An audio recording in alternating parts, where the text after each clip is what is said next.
তো hello sports Bangla চ্যানেলের বন্ধুরা, আশা করি সবাই ভালো আছেন। এটা কিন্তু ট্রাভেল শুটার স্পোর্টস নয়। আপনারা চ্যানেলের নামটা যদি খেয়াল করেন দেখবেন নতুন চ্যানেল, এবং অবশ্যই আপনারা যারা এসছেন প্লিজ সাবস্ক্রাইব করে সঙ্গে থাকুন। জানি ট্রাভেল শুটার স্পোর্টসে আপনারা ছিলেন, কিন্তু সেই চ্যানেলটি একটি টেকনিক্যাল ইস্যুতে বন্ধ হয়ে যাচ্ছে। এখানে আপনারা চলে আসুন, ওখানে একটা ভুল ছিল। আশা করব এই ভুল যেন আর এখানে কখনো না হয়। আজকের খুব গুরুত্বপূর্ণ আলোচনা, তিলক বর্মা নাকি অভিষেক শর্মা, কার জায়গায় সঞ্জু স্যামসং আসতে চলেছে, এই নিয়ে দলে কিন্তু তুলকালাম বলা ভুল। তুলকালাম বললে তো অনেক অশান্তি বলা যায়। বড় বড় লেভেলে তো আর সেই আপনার আমার মতো পাড়ার কলতলার ঝগড়া হবে না, সেখানে অন দ্য টেবিলই হবে। কিন্তু তাও কিছু বাক বিতণ্ডা চলছে কার জায়গাতে। অভিষেক শর্মা তো একেবারেই রান পায়নি, তিলক বর্মা তো তাও কিছু রান পেয়েছে। তা সত্ত্বেও কি তিলক বর্মাকেই বসতে হচ্ছে? খুব গুরুত্বপূর্ণ আলোচনা। তবে সঞ্জু স্যামসং যে খেলবে এটা নিয়ে সেরকম আর মতভেদ নেই। হয়তো পুরো টিমের মধ্যে একজন দুজন হয়তো একটু সামান্য আপত্তি দেখালেও পুরোপুরি টিম সঞ্জু স্যামসংকে খেলানোর ব্যাপারে একেবারে বিরোধ কারোর মধ্যে নেই। অন্যদিকে অক্ষর প্যাটেল যে খেলবে তাই নিয়েও কোনো মতবিরোধ নেই।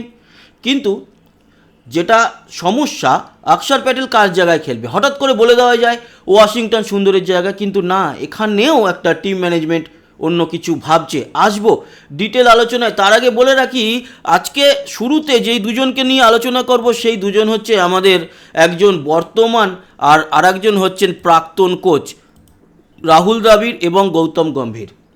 আচ্ছা, একটা জিনিস আপনি ভালো করে চিন্তা করে বলুন তো, গৌতম গম্ভীরের আলটিমেটলি খুব বড় টুর্নামেন্টে সাফল্য কি? Champions trophy. 2024-এর টি-20 ওয়ার্ল্ড কাপ তো রাহুল দ্রাবিড় থাকাকালীনই আমরা জয়লাভ করেছিলাম, সে কৃতিত্ব তো প্রাপ্য রাহুল দ্রাবিড়ের।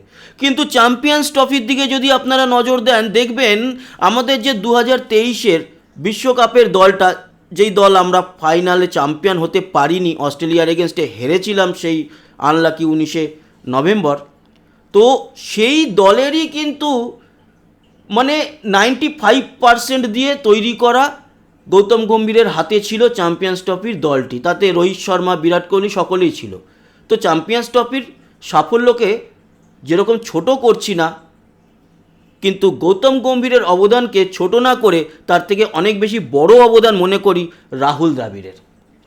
আর একটা বিষয়, তারপরে গৌতম গম্ভীর নিজের মতো করে যখন দল বানানো শুরু করলো, তখন আপনারা খেয়াল করুন আমরা টেস্টগুলোতে হারতে থাকলাম, টেস্ট সিরিজে হারলাম। হয়তো আমরা 4টে কি 3টে ম্যাচের মধ্যে একটা টেস্ট হয়তো জিতেছি, বাকিগুলো হেরে আমরা সিরিজ হারিয়েছি।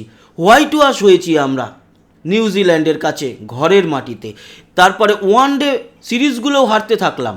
ওই কালে ভদ্রে 2-1টা সিরিজ আমরা জিতেওছি, সেটাও ঠিক।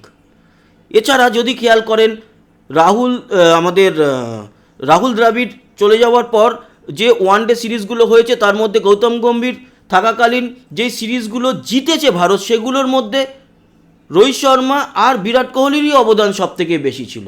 কিন্তু তাদেরকেও সরিয়ে দিয়ে নতুন ক্যাপ্টেন শুভমান গিলকে এনে দলটাকে কীরকম যেন একেবারে অন্যদিকে নিয়ে চলে গেছে ওয়ানডে এবং টেস্ট। একমাত্র শিবরাত্রি সলতের মতো ভরসা ছিল আমাদের টি-20 দলটা, সেই দলটাও কিন্তু শেষের পথে চলে যাবে আর কিছুদিনের মধ্যে। তার কারণ আপনারা খেয়াল করুন, একমাত্র এই বাইল্যাটারাল সিরিজ বাদ দিন, সেগুলো সাফল্য মূলত ক্রেডিট আমাদের খেলোয়াড়দের। কিন্তু এই এশিয়া কাপের সঙ্গে যদি আপনি বিশ্বকাপের তুলনা করেন তাহলে তো আমরা সবাই মূর্খ। তো সেই জায়গায় দাঁড়িয়ে ওয়ার্ল্ড কাপের মতো একটি টুর্নামেন্টে দলকে কীরকমভাবে মেনটেন করতে হবে সমস্ত কিছু পরিকল্পনার মধ্যে প্রচণ্ড অভাব গৌতম গম্ভীরের, সেটা আপনারাও হাড়ে হাড়ে টের পাচ্ছেন। আর আপনাদের এটাও জানিয়ে রাখি, যদি এই টুর্নামেন্টে আমরা ছিটকে যাই আর যদি সেমিফাইনালে যেতে না পারি তাহলে কিন্তু গৌতম গম্ভীর ছাঁটাই হবে, এটা আপনারা লিখে রাখতে পারেন। আর আমরা আশা করব রাহুল দ্রাবিড় কেন নয়, যদিও রাহুল দ্রাবিড়ের পার্সোনাল সমস্যা কিছু রয়েছে, উনি বেশি কোচিং করাতে চান না, ঘরের বাইরে খুব একটা বেশি থাকতে চান না। ওনার যেটা কথাটাও ঠিক যে উনি বলেছেন আমি তো ছোটোবেলা থেকে সারা জীবন বাইরে বাইরে খেলেই গেলাম, এই বয়সে এসে একটু বাড়ির বা ফ্যামিলির সঙ্গে কাটাতে চাই, এটা ওনার নিজের প্রাপ্য। তবুও মনে করব উনি ভারতের কথা ভেবে উনি ফিরে আসুক। আমার সঙ্গে যারা একমত অবশ্যই আমাদের কমেন্ট বক্সে জানাবেন। এবার আসি পরের যে আলোচনা সেটা নিয়ে।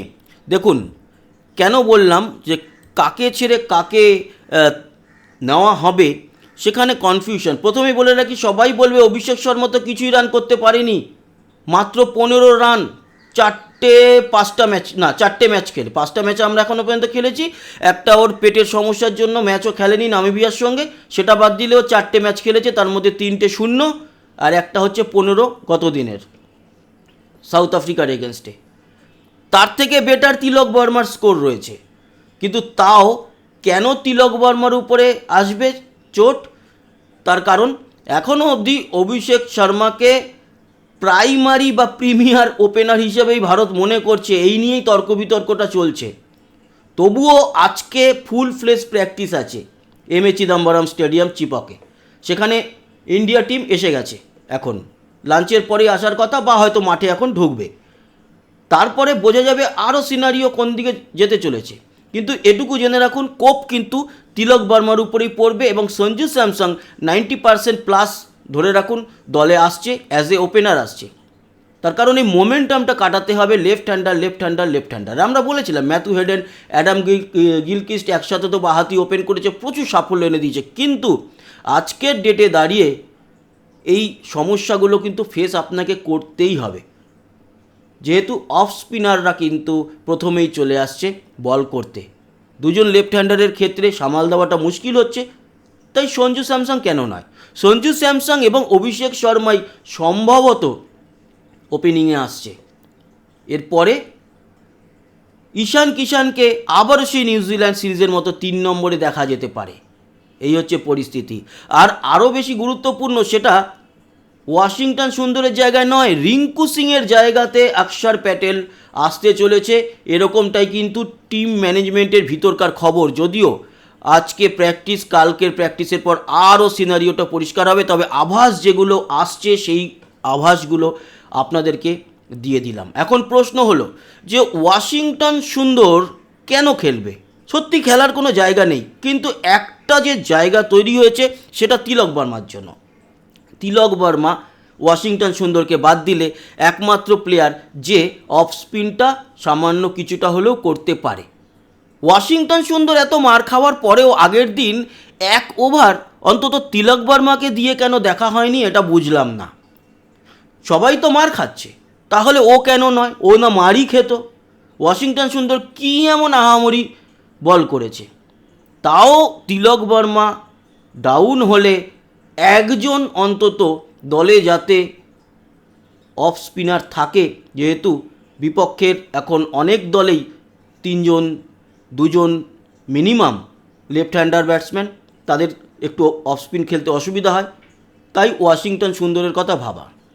রিঙ্কু সিংয়ের থেকে সেই লেভেলের অবদান পাওয়া যায়নি, তাই সেখানে অক্ষর প্যাটেল আসবে, সেও বাহাতি ব্যাটার, 6 প্র্যাকটিস করছে, হাই হিটিং 6, এবং লেফট হ্যান্ডার একজন স্পিনারকেও স্পেশালিস্ট হিসাবে ভারত পাবে। এই পরিকল্পনা ইন্ডিয়া করেছে। সেক্ষেত্রে টিম যেটা দাঁড়িয়েছে আপনাদের সঙ্গে আলোচনা করি। টিমের আমাদের ফার্স্ট সেটের পরিবর্তন বলতে সঞ্জু স্যামসং আপাতত আজকের যা আপডেট আছে সেই আপডেট অনুযায়ী সঞ্জু স্যামসন, অভিষেক শর্মা, 3-এ ঈশান কিষান, 4-এ সূর্যকুমার যাদব। তাহলে দেখুন ডানহাতি বাহাতি, আবার দেখুন ডানহাতি বাহাতি, তাই না? ব্যালেন্স হচ্ছে। শিবম দুবে 5-এ এবং 6-এ হার্দিক পান্ডিয়া, সেটা ওলটপালটও হতে পারে, তবে শিবম দুবেই 5-এ খেলবে। এর পরের সেটে আমরা কি দেখতে পাচ্ছি? অক্ষর প্যাটেল আসছে রিঙ্কু সিংয়ের জায়গায়, ওয়াশিংটন সুন্দর থেকে যাচ্ছে দলে, আর্শদীপ, এছাড়া জসপ্রীত বুমরা এবং বরুণ চক্রবর্তী কিন্তু এই দলের প্রাথমিক সদস্য থাকছে প্রথম 11-এ। বরুণ চক্রবর্তী আগের দিন ভালো বল করতে পারেনি, প্রচুর রান দিয়েছে, মাত্র একটা উইকেট 4র্থ ওভারে এসে, কিন্তু এটুকু মানতে হবে বরুণ চক্রবর্তীর দিনে ও কিন্তু একাই বিপক্ষকে একেবারে তছনছ করে দিতে পারে, তাই ওকে বাদ দিলেও চলবে না। এই হচ্ছে আপাতত আজকের যা আমরা খবরাখবর পেয়েছি, সেই দল যা দাঁড়িয়েছে এটুকু। এরপরে আমরা আরও আপডেট নিয়ে আসবো আপনাদের কাছে সমস্ত বিষয় নিয়ে। রাতে তো আজকে খেলা আছে পাকিস্তান বনাম ইংল্যান্ডের, সেটারও আপডেট থাকছে। তার আগে বলে রাখি, ভারত বনাম জিম্বাবুয়ের ম্যাচের এই মুহূর্তের প্রেডিকশান কোথায় আছে জানেন? বলছে ভারতের জেতার চান্স 93% এবং জিম্বাবুয়ের 7%। আপনারা কি মনে করেন, এটা কি সঠিক, নাকি এটা আরও হওয়া উচিত, মানে কম বেশি হওয়া উচিত? ভারতের পক্ষে কমা উচিত, জিম্বাবুয়ের পক্ষে বাড়া উচিত? অবশ্যই আপনার মতামত জানান। রিঙ্কু সিংকে সরিয়ে অক্ষর প্যাটেলকে খেলানোটা কতটা বুদ্ধিমানের কাজ হবে, এটা যেরকম জানাবেন, সেরকম এটাও জানাবেন যে তিলক বর্মা নাকি অভিষেক শর্মা, কাকে সরিয়ে সঞ্জু স্যামসং সেখানে আসবে। মতামত জানাতে ভুলবেন না। সঙ্গে থাকবেন, সাবস্ক্রাইব করে লাইক শেয়ার করবেন, কমেন্ট বক্সে আপনার গুরুত্বপূর্ণ মতামত জানাবেন। আসি, আবার দেখা হবে। সবাই ভালো থাকবেন, সুস্থ থাকবেন, টাটা।